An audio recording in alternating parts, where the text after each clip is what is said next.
शांति।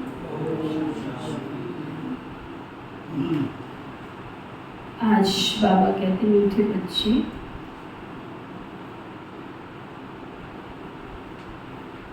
तुम्हारी ज्योति जगी हुई है। ज्योति जगी है। किस किस की टिमटिमा रही है? ज्योति जगी हुई है। जगी का मतलब टिमटिमाने का मतलब है?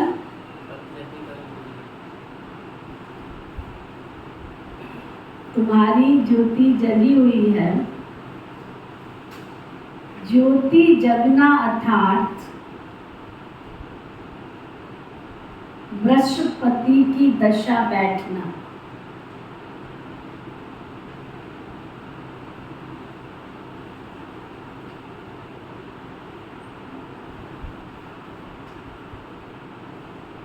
बृहस्पति की दशा बैठने से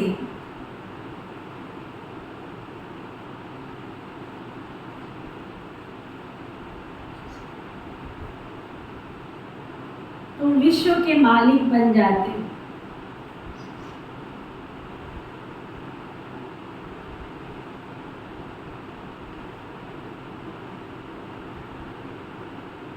कितना बड़ा आशीर्वाद बाबा का। बृहस्पति की दशा बैठने से किसी पर चलते चलते राहु की, शनि की दशाएं बहुत होती है। बुध की, राहु की, शुक्र की, शनि की। बस किसी के ऊपर राहु की दशा ना बैठे।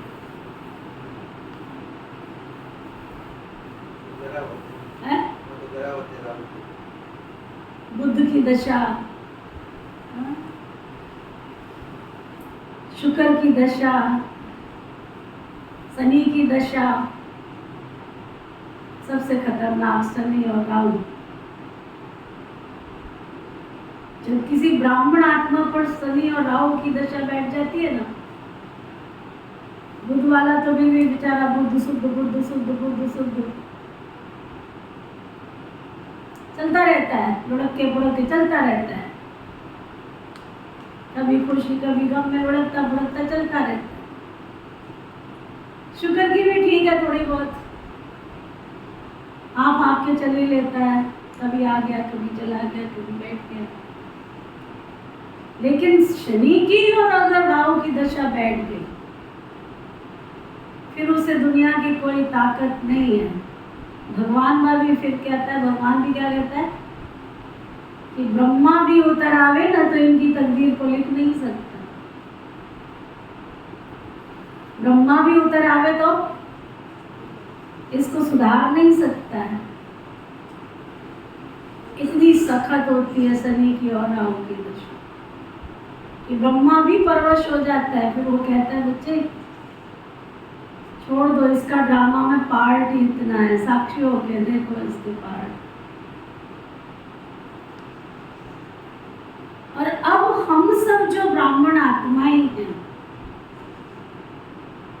मेरा चिंतन चल रहा था, बाबा टच करता रहता है अच्छी अच्छी पॉइंट्स,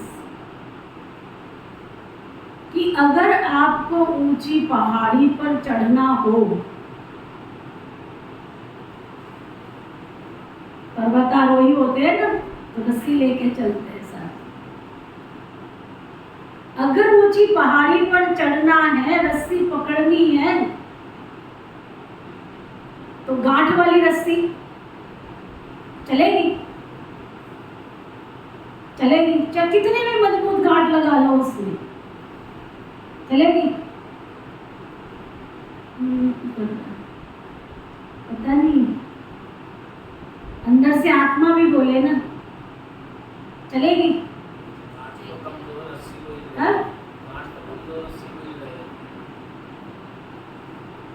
रस्सी में कमजोरी तो, रस्सी कितनी भी मोटी है तुम्हारी, परंतु गांठ तो गांठ है ना।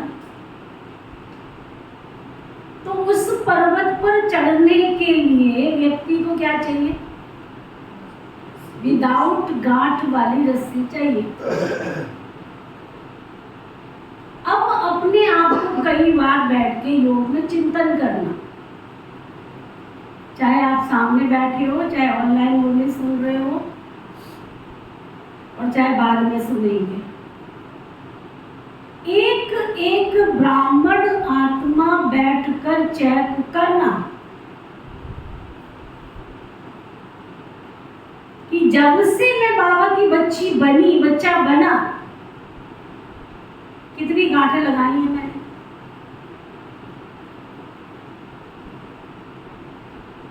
कितनी गांठें पड़ी हैं। आज मैंने शिव बाबा का झंडा चढ़ा दिया, कल मैंने उतार दिया। आज मैंने राखी बंधवा ली, कल राखी छोड़ दी। आज सतगुरुवार को मैं आ गया, सतगुरुवार छोड़। कितनी बार चलते चलते हम घर में बैठे हैं और कितनी बार हम बाबा के बच्चे पक्के बन के चले। ये सब क्या हो रहा है हमारे जीवन के साथ? गांठें पड़ती जा रही। जितनी बार घर बैठे हम, कभी आलस्य के बस, कभी अलवेलेपन के बस, कभी निंदा चुगली के वश, कभी बातों के वश, कभी परिस्थितियों के वश, जितनी बार हमने बाबा का हाथ और साथ इस प्रभु के दर को छोड़ा,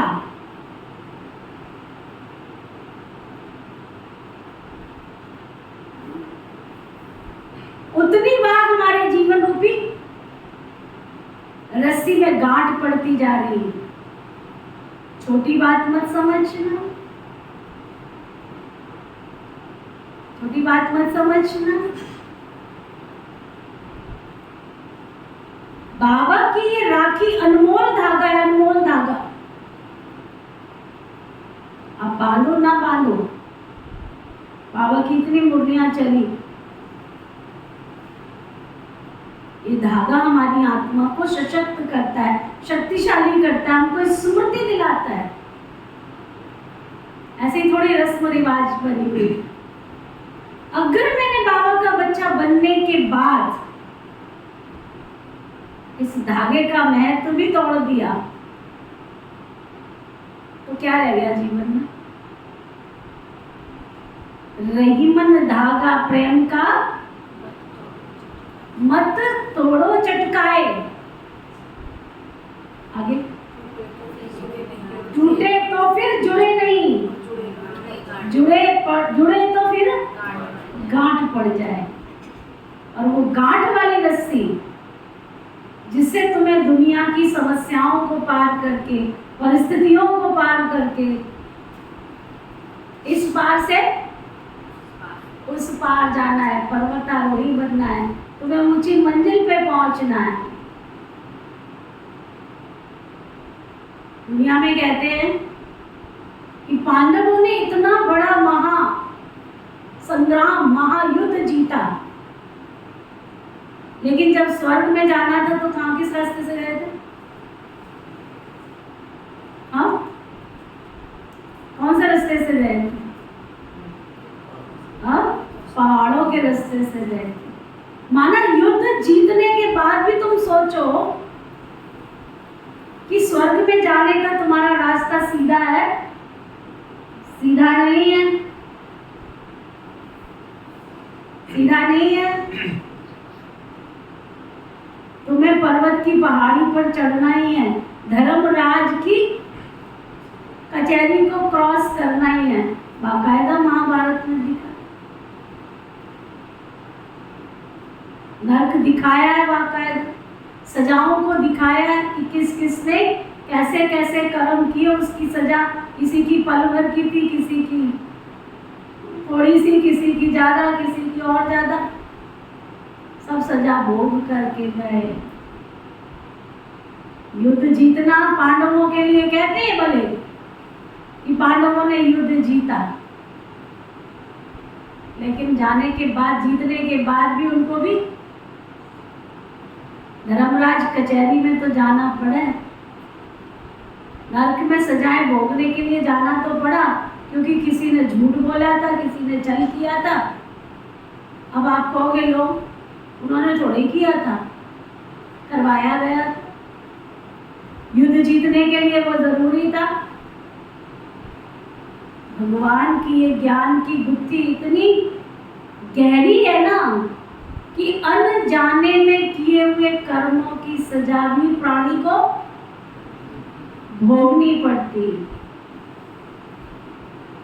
तो बस आज योग करो बैठ के सारा दिन कि मेरे ऊपर जब से मैं बाबा का बच्चा बना, बच्ची बनी, बृहस्पति की दशा बैठी है। बृहस्पति की दशा कोई कारणे अकारणे बुध की, शुक्र की, शनि की, राहु की ना बन जाए बस।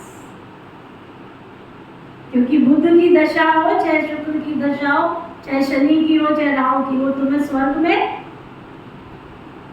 जाने नहीं देगी, जाने नहीं देगी तुम्हें।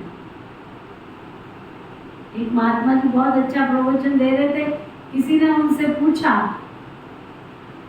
महात्मा जी हमें बड़ा विचित्र लगता है इस संसार के अंदर, हमारे कई साथी ऐसे हैं जो पाप करते रहते हैं, झूठ भी बोलते हैं, पाप भी करते हैं,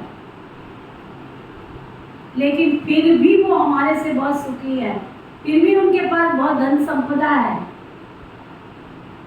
महात्मा जी ने बहुत अच्छा जवाब दिया। कहते ये मत सोचना,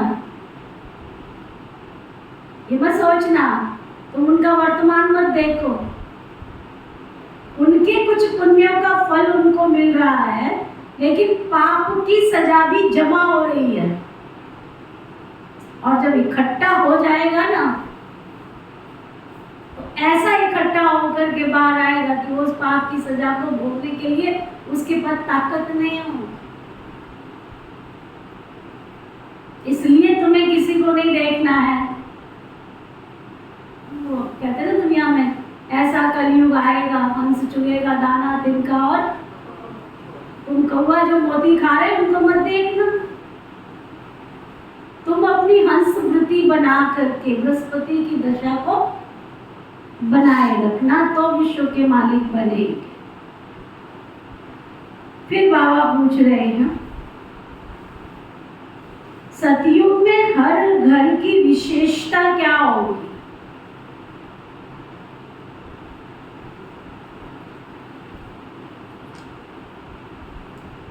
सतयुग में हर घर की विशेषता क्या होगी? कलयुग में हर घर क्या बन गए?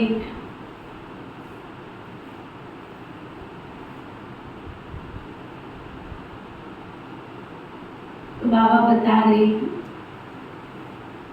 सतयुग में हर घर में खुशियां होंगी। अब संगम युग का पहला जन्म हम ब्राह्मण आत्माओं का है, तो खुशियां अभी होनी चाहिए कि नहीं? क्या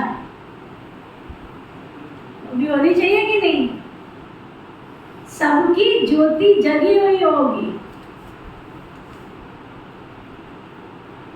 कलयुग में तो घर घर में गमी, चिंता है, हर घर में अंधियारा है, आत्मा की ज्योति उझाई हुई है।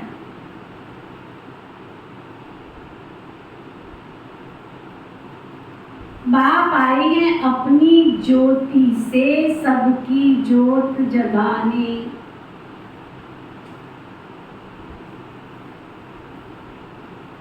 जिससे फिर घर घर में दिवाली होगी।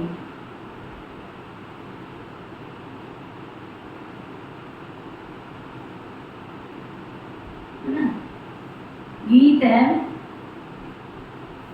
ओम नमो माता, ओ माता तू जग की भाग्य विधाता। ओम शांति।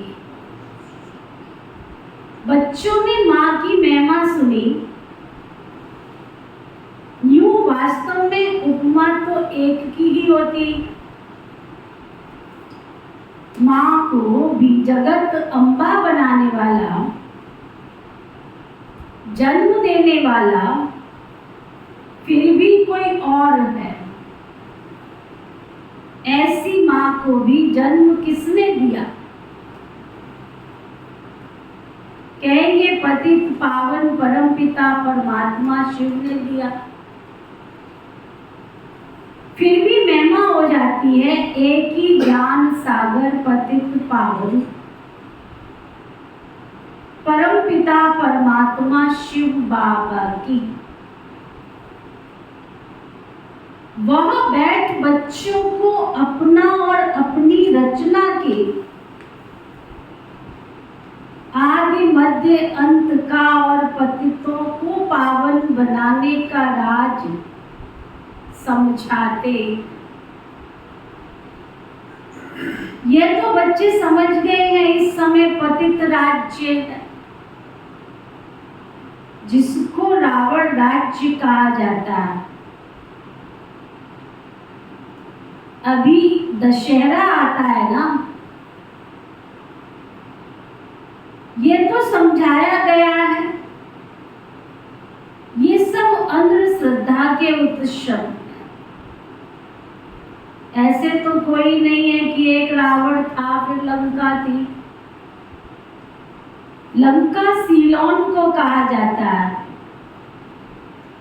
दिखाते हैं वहां सागर पर बंदरों ने पुल बनाया। वास्तव में ये सब दंत कथाएं हैं। ऐसे तो नहीं है कि 10 शीश वाला कोई रावण था, लंका में राज्य करता था, फिर तो उनकी एफिजी लंका में भी जलानी चाहिए। रावण को जलाने का भारत में क्यों रिवाज है? और कोई जगह तो नहीं जलाते। अखबार में भी यहाँ के लिए ही पढ़ता। सबसे जास्ती उत्सव मैसूर का महाराजा मनाते। उनका शायद इस दंत कथा से प्रेम दिखाई पड़ता। मैसूर में ना दशहरे दिन बाद बहुत उत्सव होता है, रावण को नहीं जलाते। बाबा कहते हैं उनका शायद इससे कुछ ज्यादा ही विशेष प्यार होगा। अब इस पर समझाना तुम बच्चों का काम। एफिजी तो दुश्मन का बनाकर जलाया जाता है ना। जैसे आगे हिटलर का एफिजी बनाकर जलाते थे। दुश्मन तो बहुतों के होते। अब रावण किसका दुश्मन था? भारतवासियों का दुश्मन था ना। परंतु दुश्मन को भी एक बार जलाया जाता है। ऐसे तो कोई भी नहीं करते जो हर वर्ष दुश्मन का एफिजी बुत बनाकर जलाते रहते। दुश्मन का एफिजी तो बनाते हैं परंतु वर्ष वर्ष तो नहीं जलाते। ये रावण फिर कौन है जिसका भारत में बहुत समय से 10 शीश वाला एफिजी बनाकर जलाते रहते? ये दुश्मन कब से हुआ जो मरता ही नहीं? आखिर खत्म होगा या सदैव रहेगा? सही क्या सुन रहे हैं? खड़े होकर मुरली सुन ले। अब जब तुम्हारा पुरुषार्थी लीला हो रहा है तो खड़े होकर सुन, क्या कर सकते? जब ज्ञान का खजाना अंदर जाएगा नहीं तो आत्मा को ताकत कहाँ से आएगी?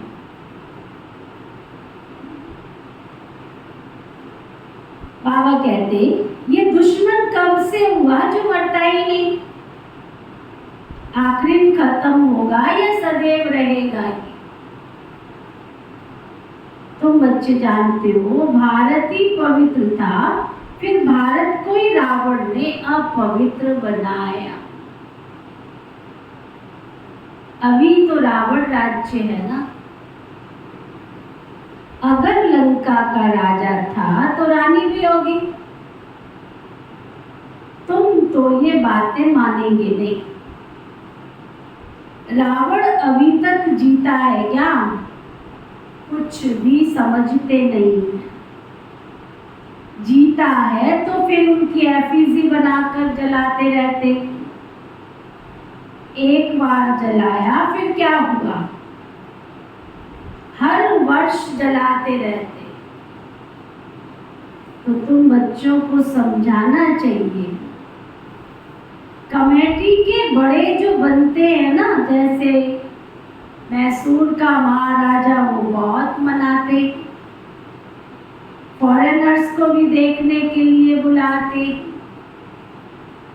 समझेंगे शायद ऐसा हुआ होगा, परंतु ऐसा तो कभी हुआ ही नहीं। नाटक बना देते, नाटक का भी, रावण का भी नाटक बनाते। तो इस रावण की बात पर सबको समझाना बड़ी जबरदस्त बात है। अभी तुम रावण राज्य में बैठे हो ना। पतित दुनिया को ही रावण राज्य कहा जाता है। अभी राम राज्य और रावण राज्य का राज तुमको समझाया गया। रावण 5 विकारों को कहा जाता है और कोई को नहीं। विचार करो, जब रावण को जलाते हैं ना, तो लोग रावण की तरफ भागते हैं। क्या करने भागते हैं?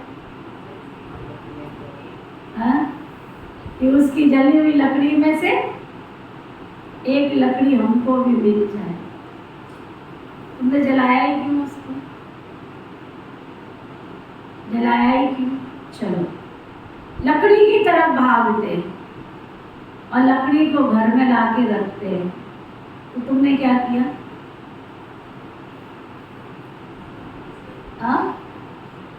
जिसको भगाया था, जिसको जलाया था,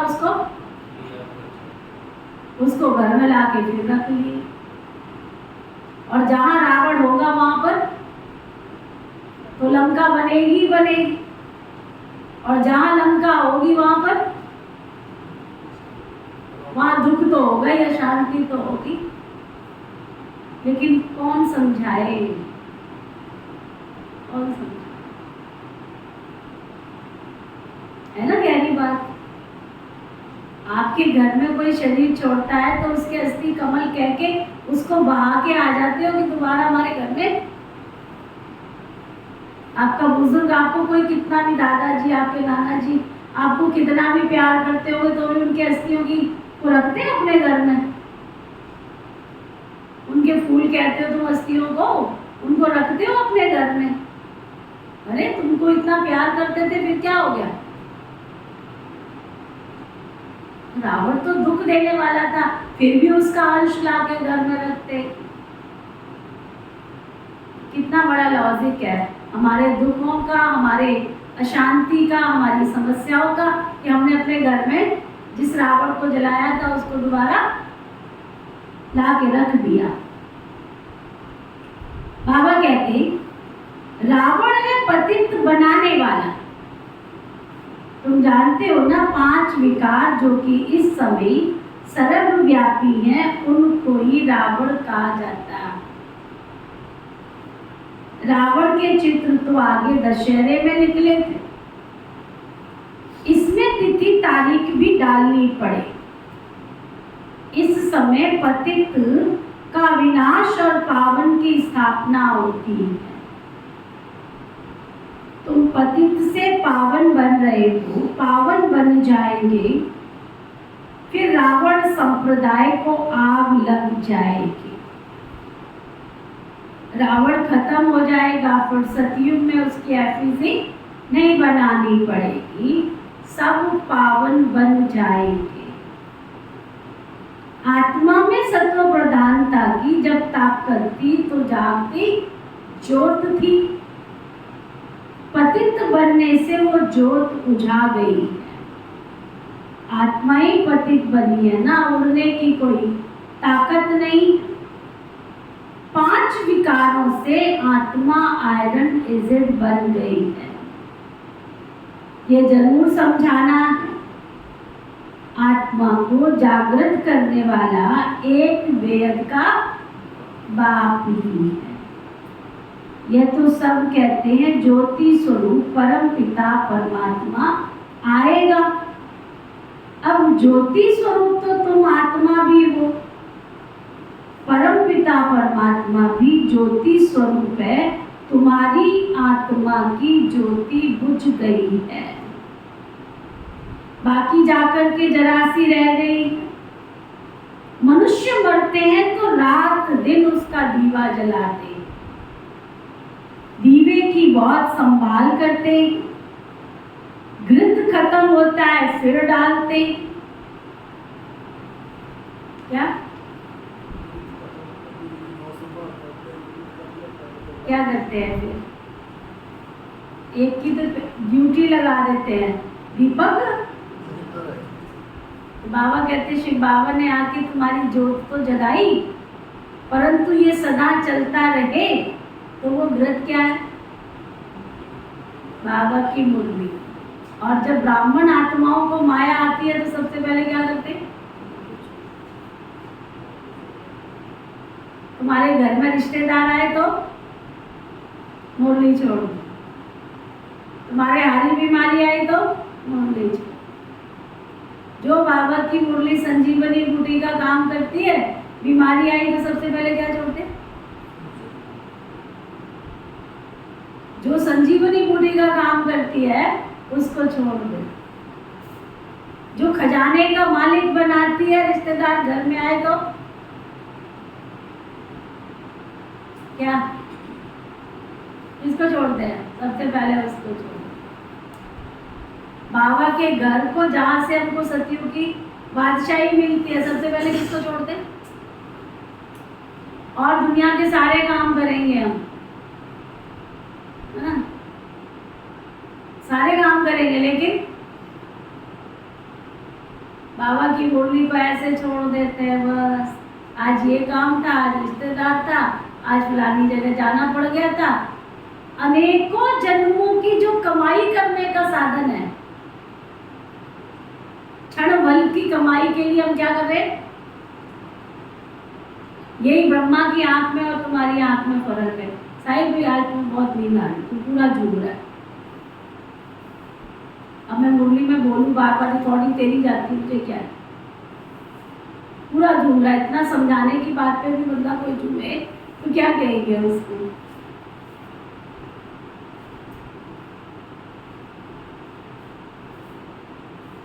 तो बाबा कह रहे थे आत्मा में सत्व प्रधानता की ताकत थी तो आत्मा जागती ज्योति थी। पतित बनने से ज्योति बुझा गई। आत्मा ही पतित बनी है, उड़ने की ताकत नहीं। 5 विकारों से आत्मा आयरन एजेड बन गई है। ये जरूर समझाना है। आत्मा को जागृत करने वाला, 5 विकारों पर विजय प्राप्त कराने वाला तो एक परम पिता परमात्मा ही है ना।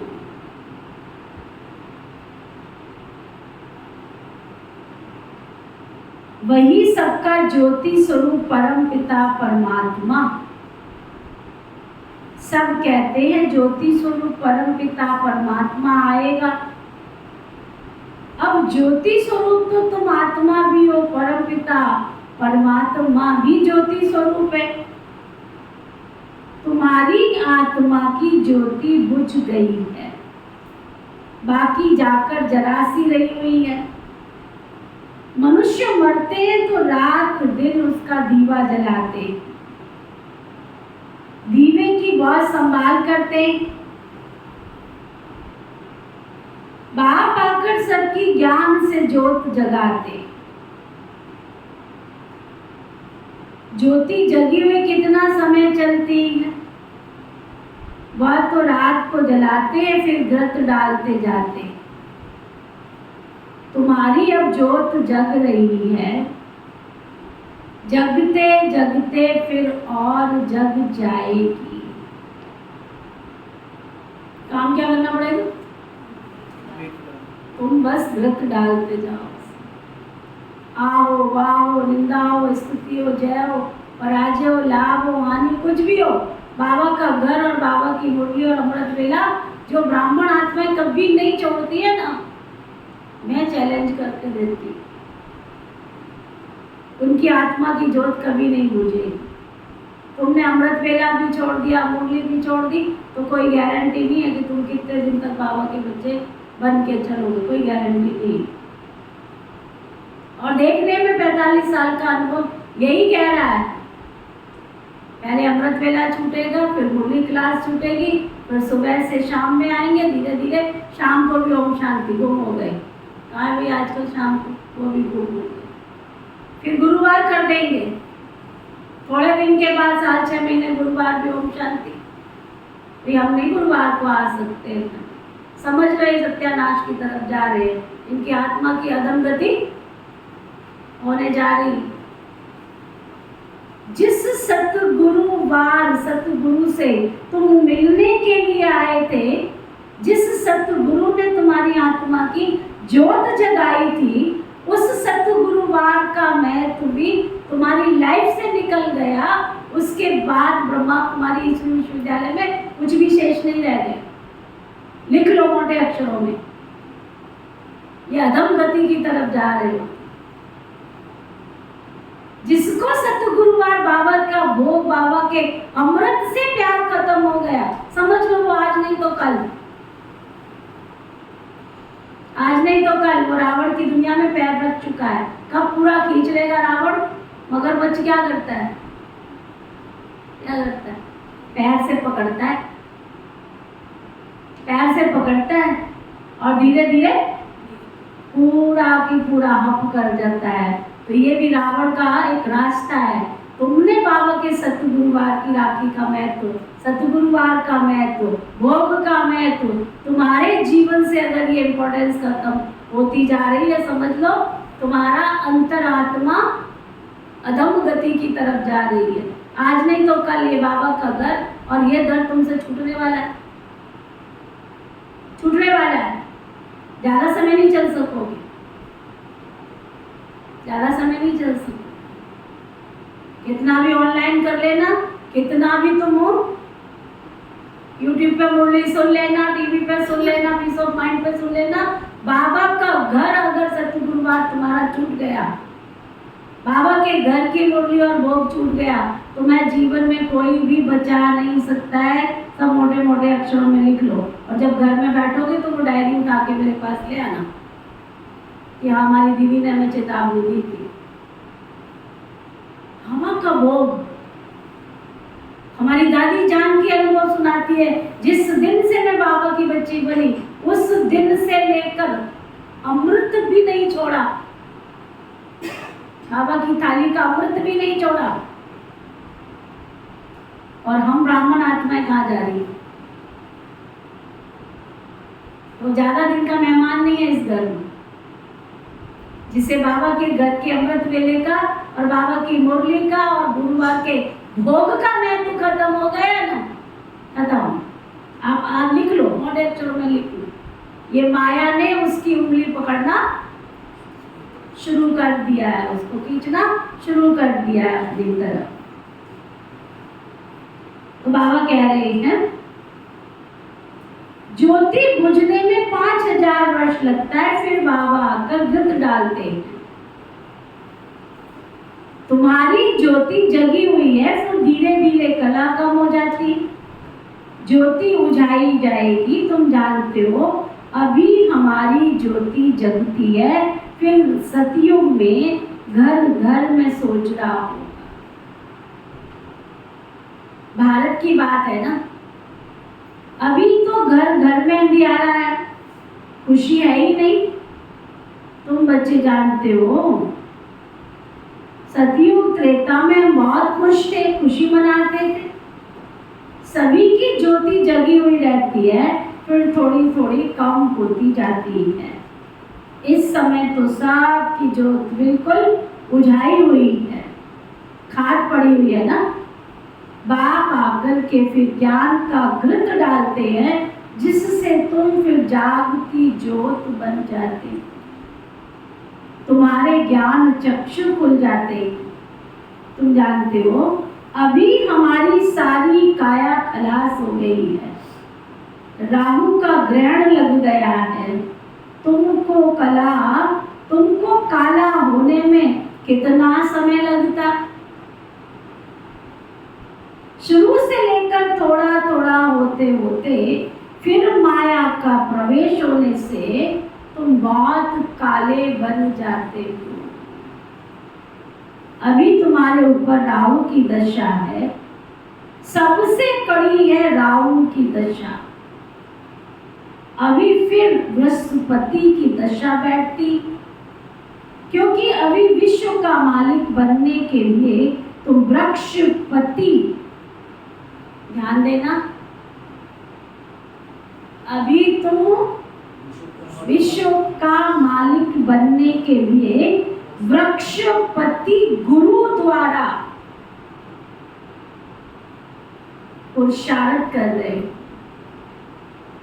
जो तुम्हारा सतगुरुवार का गुरु का जो दिन है, उसी को तुमने छोड़ दिया, कहां से ब्लेसिंग मिलेगी तुमको?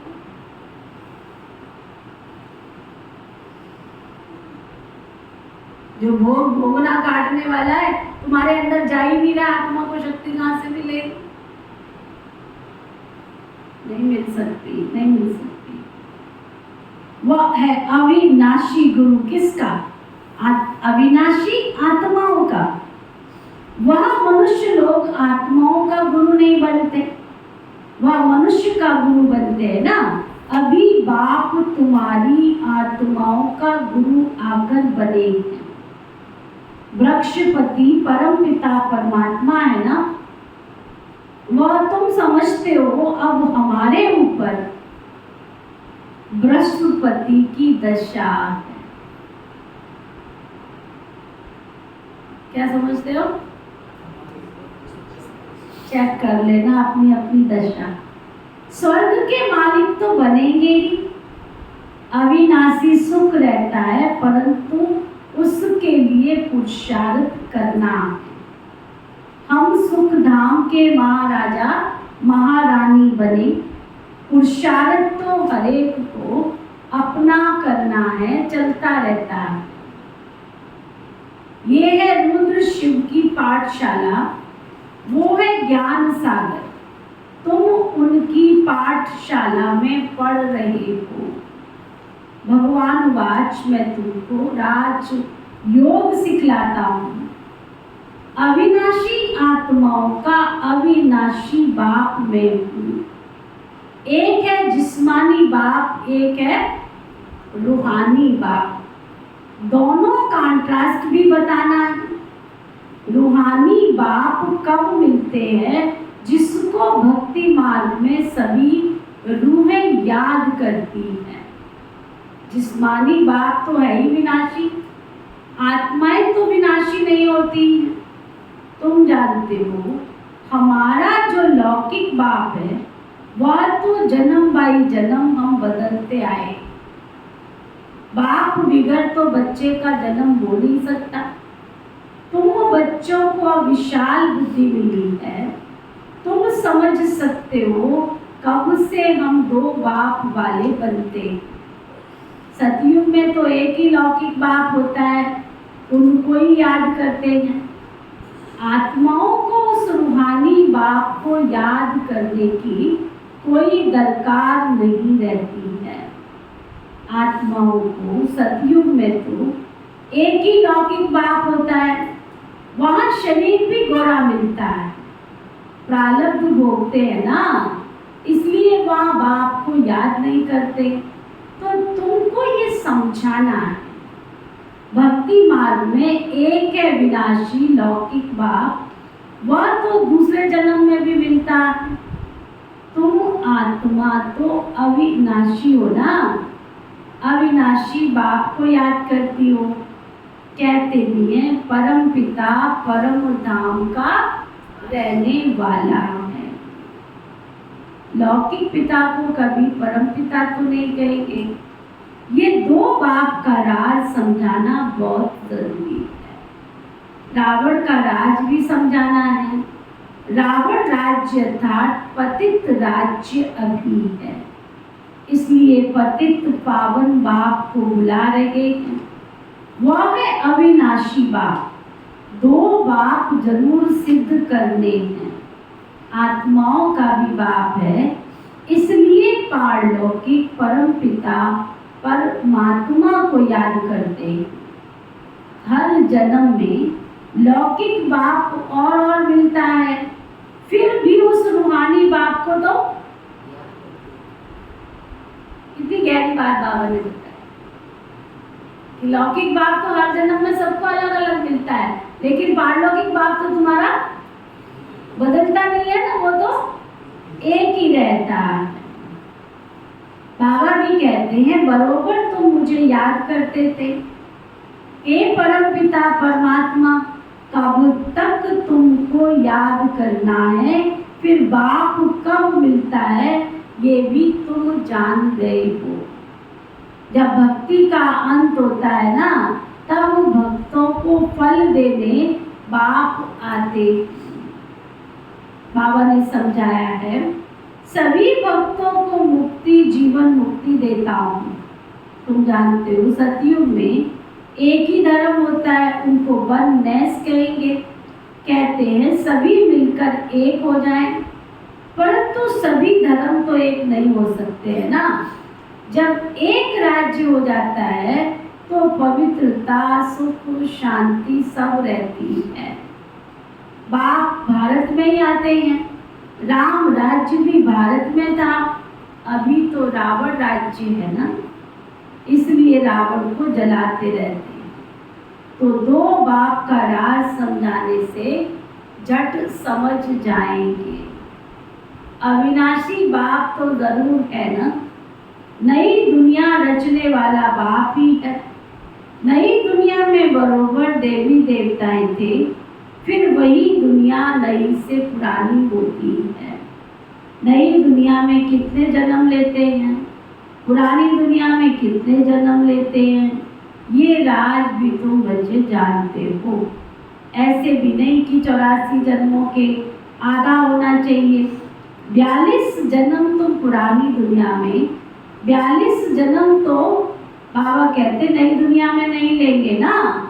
भारतवासियों की आयु पहले 100 वर्ष 125 वर्ष थी, अभी तो 40-50 वर्ष में मुश्किल से चलती है। तो आधा आधा हो न सके, 84 जन्मों का हिसाब तो चाहिए ना। बाबा कहते हैं तुम्हारा ये 84 जन्मों का चक्र अब पूरा हुआ, तुम नहीं जानते हो, हम समझाते हैं। 84 जन्मों का राज सिवाय शिव बाबा के परम पिता के और कोई तुमको समझा ना सके। तुम बाप से सुनकर खुश होते हो और फिर नई दुनिया के लिए पुरुषार्थ कर रहे हो। अब ये बच्चों को सिद्ध कर बताना है कि हम अभी बेहद के पारलौकिक बाप से बेहद का वर्षा ले रहे हैं। वह बाप आते ही तब है जब स्वर्ग की स्थापना करते। उनको कहा ही जाता है हेवनली गॉड फादर। जब नए घर की स्थापना होती है तो पुराने घर को क्या करते हैं, तोड़ दिया जाता है। लिखा हुआ भी है स्थापना फिर विनाश। स्थापना जब पूरी हो जाएगी तब विनाश भी होगा। स्थापना करने वाला परम पिता परमात्मा इस ब्रह्मा के द्वारा, ये भी बाबा ने समझाया है, सूक्ष्म वतनवासी की को तो प्रजापिता नहीं कहेंगे, वहाँ कोई होती नहीं है, तो जरूर प्रजापिता ब्रह्मा यहाँ ही होगा ना। वही फिर अव्यक्त संपूर्ण ब्रह्मा बनेगा। वह तो अव्यक्त है तो जरूर व्यक्त भी चाहिए, जो फिर अव्यक्त होना। दोनों अभी दिखाई पड़ते। प्रजापिता ब्रह्मा यहाँ भी है, सूक्ष्म वतन में भी है। प्रजापिता तो यहाँ ही चाहिए ना, तो जरूर प्रजापिता ब्रह्मा के बच्चे यहाँ ही हैं। प्रदर्शनी में दो बाप का राज समझाना है। कायदा तो है एक एक को अलग अलग समझाया जाए। कहते ना तू भी आ जा, तू भी आ। बाबा कहते हर एक की नवज देख के हर एक को आराम से बैठ करके समझाओ। अब वहाँ किसको कैसे समझाएंगे? समझाने के लिए तो एकांत चाहिए ना। दुनिया में तो बहुत हंगामा होता है, यहाँ तुमको 1-1.5 घंटा लग जाता है समझाने में। वहाँ भीड़ में तो समझाना बड़ा मुश्किल हो जाएगा। अनेक धर्म के लोग हैं ना, कोई क्या कहेंगे कोई क्या, चुप होकर तो बैठेंगे नहीं। तुम सुनाएंगे लौकिक जिस्मानी बात, दूसरा पारलौकिक रूहानी बात, वो है परम पिता परमात्मा।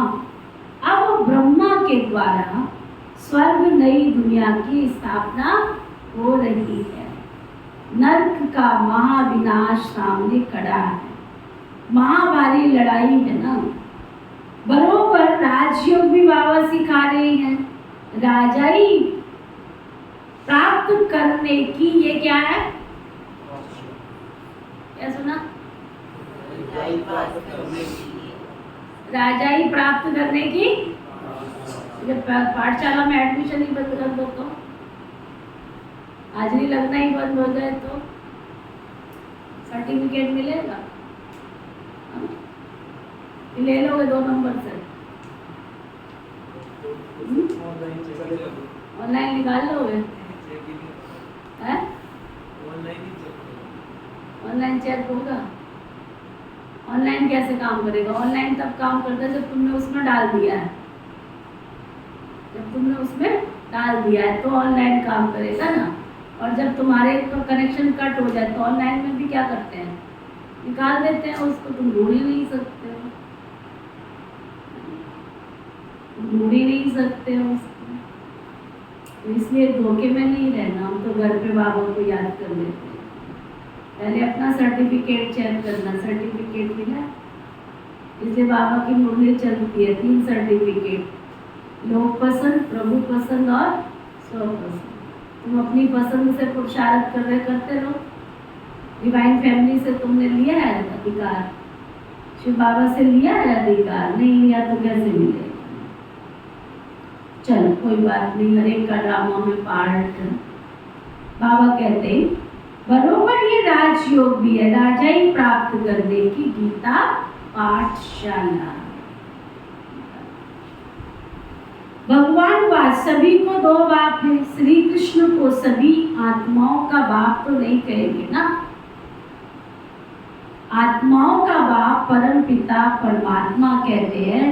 माँ में कम मुझे याद करो तो स्वर्ग के वर्षे के मालिक बनेंगे। समझा?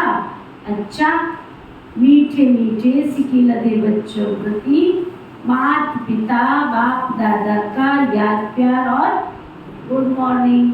रूहानी बाप की रूहानी बच्चों को नमस्ते। हम सब रूहानी बाप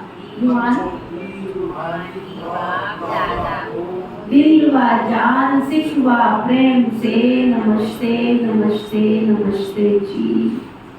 धारणा के नियमों के साथ स्वयं में ज्ञान का घृत डालते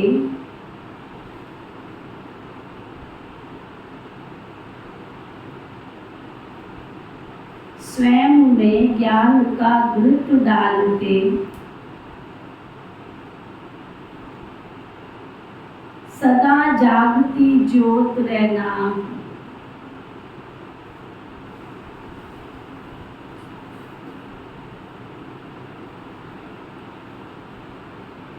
बाबा की याद में रहे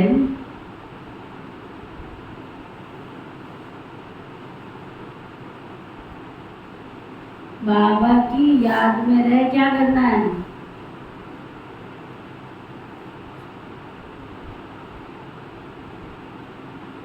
क्या करना है? राहु का ग्रहण उतार देना।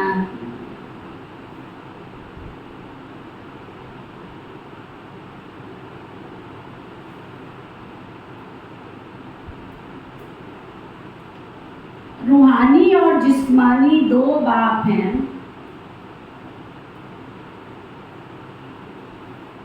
ये पहचान हर एक को देकर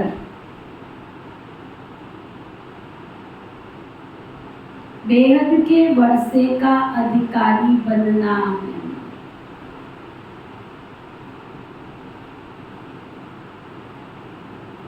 रूहानी और जिस्मानी दो बाप है। ये पहचान हर एक को देकर बेहद के वर्षे का अधिकारी बनना है। वरदान सतगुरु प्यारे बाबा का वरदान। प्रवृत्ति में रहते एक बाप के साथ कंबाइंड रहने वाले देह के संबंधों से निवृत्त भव। प्रवृत्ति में रहते एक बाप के साथ रहने वाले देह के संबंधों से निवृत्त भव।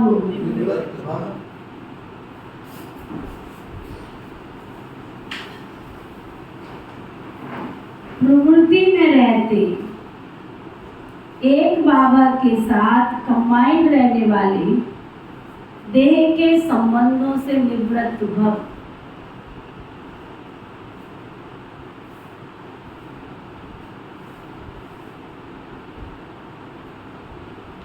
प्रवृत्ति में अगर पवित्र प्रवृत्ति का पार्ट बजाना है तो देह के संबंधों से निवृत्त रहो। क्या फंस जाओ और फंस जाओ। बाबा क्या कह रहा है? निवृत्त रहो। और आप लोगों का चार्ट क्या हो रहा है? फंस रहे हो या निकल रहे हो? फंसना नहीं। मैं पुरुष हूँ, ये स्त्री है, ये भान स्वप्न में भी नहीं आना चाहिए। स्वप्न में ये मेरी स्त्री है, मैं इसका पुरुष, मैं पति, ये भान भी नहीं आना चाहिए। आत्मा भाई भाई है तो स्त्री पुरुष कहाँ से आए बीच में? युगल तो आप और बाप हो ना, तो निमित्त मात्र सेवा अर्थ है। बाकी कंबाइंड रूप में तो आप और बाप हो ना। ऐसा समझकर चलो तब हिम्मतवान विजयी आत्मा। ऐसा समझकर चलो तब कहेंगे हिम्मतवान विजयी आत्मा। स्लोगन: सदा संतुष्ट और सदा खुश रहने वाले ही खुश नसीब तीव्र पुरुषार्थी हैं। तीव्र पुरुषार्थी की निशानी क्या बताई? सदा संतुष्ट और सदा खुश रहने वाले खुश नसीब। आज का अव्यक्ति इशारा: जितना अनुभवी मूर्त बनते जाएंगे उतना फाउंडेशन पक्का होगा।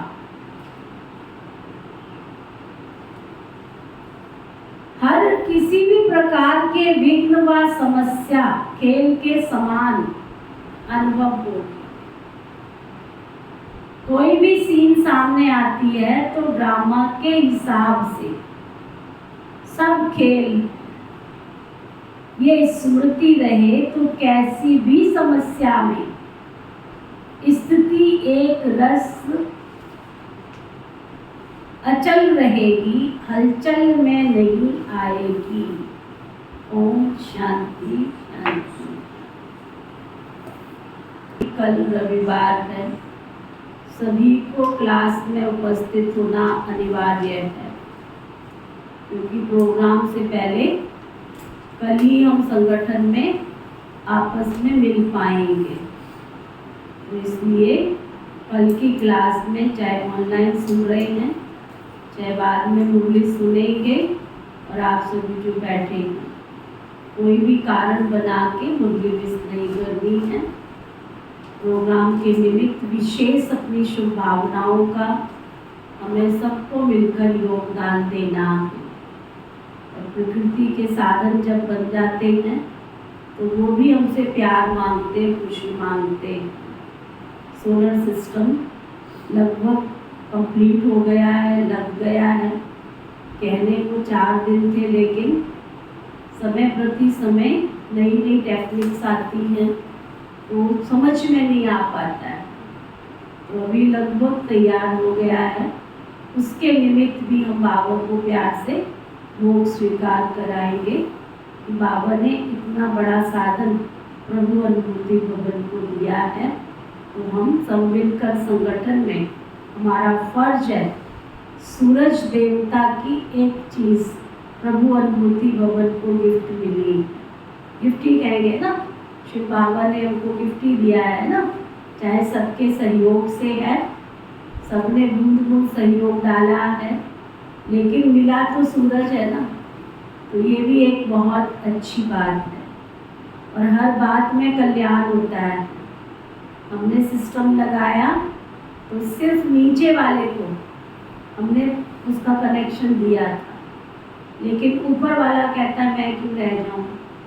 तो कोई कारण बीच में बना तो एक प्लेट उनको एक्स्ट्रा लगानी पड़ी, लेकिन फिर से हम उसी पोजीशन में आए तो वो प्लेट्स एक्स्ट्रा थी। तो उस भाई ने कहा दीदी ज़्यादा खर्चा उसमें ऐड नहीं होगा, करीब 25,000 का खर्चा एक्स्ट्रा है, लेकिन आपका तीसरे वाली जो मंजिल का सिस्टम है उसमें इसी इन्वर्टर पर 4 बैटरियाँ, मैं 4 प्लेटें इनके साथ जोड़ देता हूँ, तो आपका ये सिस्टम भी सूरज पर हो जाएगा, सोलर सिस्टम हो जाएगा। तो सचमुच इस प्रभु अनुभूति भवन की तो लीला ही अपरंपार है। सब कुछ इस प्रभु अनुभूति भवन ने ऐसा अनुभव कराया है कि मैं कुछ भी जानती नहीं हूँ और मुझे कुछ पता नहीं है। वो अपने आप यहाँ पर अपने तरीके से जो इस घर को चाहिए वो व्यवस्था करा देता है। तो ये भी एक अच्छी बात हो गई है कि तीसरी मंजिल पे जहाँ पर विशेष प्रोग्राम के दिनों में भंडारा बनता है, तो उन भाई बहनों को भी पूरा की पूरा, पहले ही हमने डबल बैटरी का इन्वर्टर ऊपर रखवा दिया था, लेकिन सोलर सिस्टम भी उसके साथ ऐड हो गया, तो अब तो उनको किसी तरह की कोई कमी नहीं आ पाएगी। तो ऊपर नीचे सारी मंजिल में बाबा की दया दृष्टि से सब कार्य अच्छी तरह से संपन्न हो गया है। कल हम सब ब्राह्मण भाई बहनें ज़रूर बाबा को मिलकर थैंक्स करेंगे, बाबा को भोग स्वीकार करेंगे। ओम शांति।